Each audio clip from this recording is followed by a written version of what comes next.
Dois brasileiros na chave principal do Masters 1000 de Roma e olha, o caminho está interessante, eu diria, viu? Tanto para o Thiago Wilde quanto para o João Fonseca. E no vídeo de hoje vamos passar todo o chaveamento, os adversários dos dois brasileiros, né? Obviamente no vídeo de amanhã a gente vai explicar melhor falando sobre o jogo. O vídeo de hoje é para falarmos sobre o chaveamento e o caminho principalmente do João Fonseca nesse ATP 1000 de Roma, jogado num saibro lento, onde os brasileiros são especialistas, principalmente o Thiago Wilde, que fez uma campanha espetacular no quali, inclusive vingando, entre aspas, o João Fonseca ao vencer o holandês Jesper de Jong.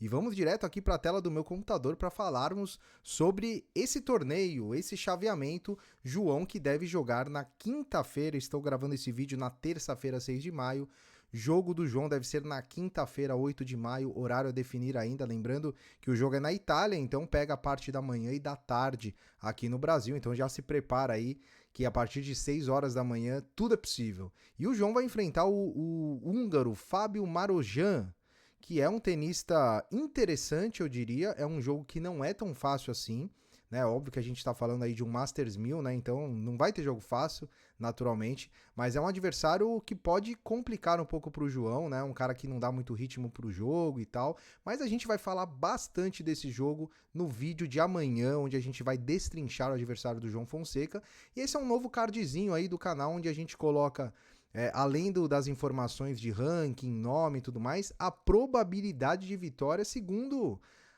uma análise geral, eu diria, né? Tem um pouco da nossa análise também, casas de aposta, enfim, a gente tem alguns critérios para definir essa porcentagem e de acordo aí com a nossa avaliação, o João é 61% favorito para a vitória nesse jogo.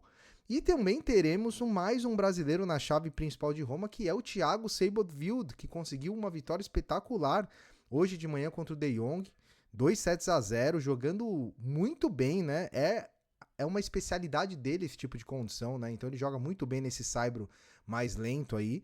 E conseguiu classificar o De Jong, que acabou entrando na chave principal como Lucky Loser, né? O Lucky Loser é aquele cara que perde na rodada final do quali, mas que ele tem um ranking bom, ou seja, ele é cabeça de chave do quali, e ele conta com desistências na chave principal para entrar. Tivemos 3 desistências na chave principal, que foi o Struff, o Bergs e acho que o Busta. E aí o De Jong acabou entrando, mesmo com a derrota para o Thiago Wilde, ele acabou entrando na chave principal. Mas o Thiago Wilde vem embalado para enfrentar um português, Nuno Borges, que está em ótima fase, é o número 40 do mundo, é o favorito para esse jogo, a gente colocou aí 68%, mas não vai ser um jogo fácil para o português, até porque no confronto direto o Thiagão meteu 2-0, 2 jogos, 2-0 em 2024, ambos na quadradura, é verdade, mas o Nuno Borges não é aquele especialista no saibro, né? Então acreditamos que é possível sim para o Thiagão avançar para a segunda fase e até para a terceira fase. E com isso a gente vai para o chaveamento aí, que arte nova também, bastante interessante o caminho dos brasileiros. Antes eu vou pedir, obviamente, né, como eu sempre peço aqui, a sua inscrição para dar sorte. Se você se inscrever no canal, teremos os dois brasileiros na segunda rodada do ATP 1000 de Roma. Está feita aí a nossa profecia, então peço a sua inscrição, deixar o like e se quiser comentar a gente responde todos os comentários. Então vamos aqui direto para a chave, eu vou dar um zoomzinho aqui, um zoomzinho na chave principal, no primeiro quadrante, para a gente falar rapidamente, né? São 4 quadrantes, como vocês sabem, os torneios Masters 1000 são 96 atletas na chave, teremos a volta do Jannik Sinner, ele é o cabeça 1 e acreditamos que o Jannik Sinner chegue na final desse quadrante contra o Ruud, né? Então ele vai passar ali, na nossa simulação, ele passaria por Navone, passaria por Fokina e no final ele pegaria, deixa eu voltar aqui para nossa artezinha ali para a parte de baixo, ele pegaria um Cerundo, né, que passaria ali por...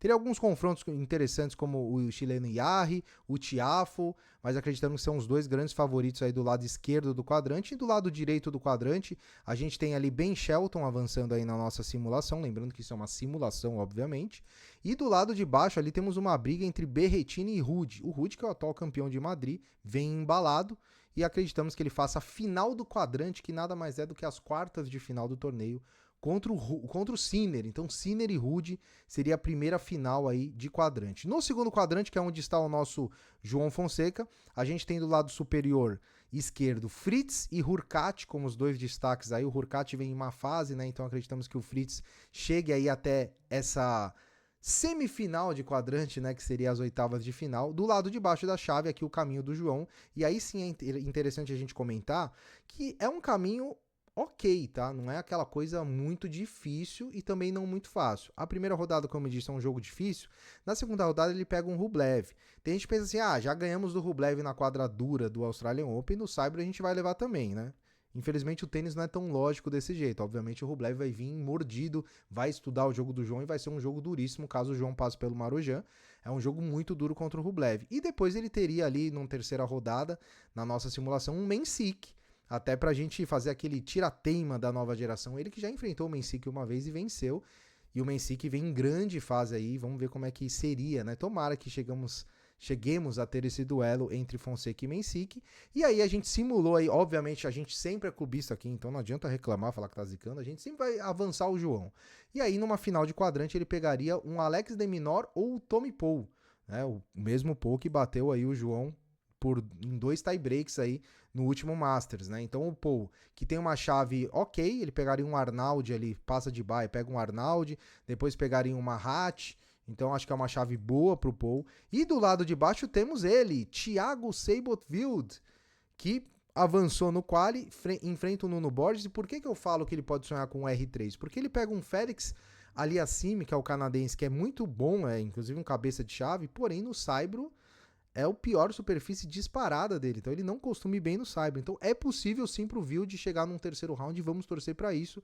E aí ele pegaria um Alex de Minaur, e aí ficaria bastante complicado para ele. Então a gente colocou a final do quadrante entre Fonseca e de Minaur, a final do segundo quadrante. Já no terceiro quadrante, temos como destaque na parte superior o Jack Draper, o britânico, que está em ótima fase também, e o Baez. Acho que vale falar do Baez, que é um cara especialista nesse tipo de condição. E na parte de baixo temos o Rune, né? Holger Rune, o dinamarquês aí, então são os dois grandes favoritos desse lado esquerdo. A gente colocou o Draper chegando na final do quadrante para enfrentar um Alcaraz, aí não tem nem como fugir disso, né? Alcaraz que tem-se ainda a dúvida se ele tá 100%, se ele vai jogar, mas ele jogando é o grande favorito aí desse quadrante, né? Então ele enfrentaria ali do lado direito da chave um Lajovic, né? Na segunda rodada, para depois pegar um Jerry, um Laszlo Jerry, e aí fazer uma final de quadrante contra um Dimitrov ou Khachanov.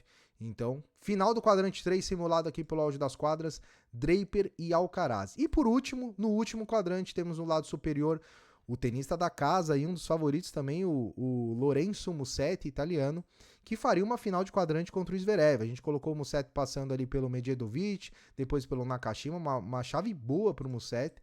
E na parte de baixo da chave a gente tem ali o Medvedev com um caminho meio que livre ali também, um Norrie, depois um Popri, então o Medvedev pode chegar bem aí em Roma, o Medvedev que já ganhou esse Masters aí, então ele é um cara aí que temos que respeitar, mesmo sendo no Saibro.